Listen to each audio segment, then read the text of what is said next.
তাকে সুযোগ দিও না যে তোমাকে একবার ভেঙে দিয়েছে। বিশ্বাস করো, সুযোগ পেলে তোমাকে আবার ভেঙে চুরমার করে দিতে দ্বিতীয়বার ভাববে না সে। ফেলে দেওয়া থুথু আর ফেলে দেওয়া মানুষ কোনোটাই ভিতরে নিতে নেই। ফেলে দেওয়া থুথু যেমন মুখে নিতে ঘেন্নাপিত্তি হয়, ফেলে দেওয়া মানুষের জন্য ঘেন্নাপিত্তি না রাখলেও ভালোবেসে বুকে টেনে নিও না।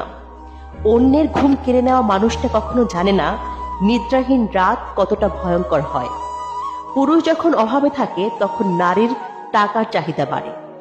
পুরুষ যখন টাকা ইনকাম করার জন্য ব্যস্ত হয় তখন নারীর যৌবনের চাহিদা বাড়ে। আর এই দুয়ের তালে তাল মিলাতে গিয়ে নারী ওই পুরুষটাকেই একদিন হারিয়ে ফেলে। পৃথিবীর সবচেয়ে কঠিন কাজ হচ্ছে মানুষের ছলনা বোঝা। দেখবেন, আপনি পৃথিবীতে যে মানুষটাকে সবচেয়ে বেশি সৎ ভাবতেন, একটা সময়ের পর গিয়ে দেখবেন সে মানুষটাই আপনার সামনে সবচেয়ে বড় ছলনা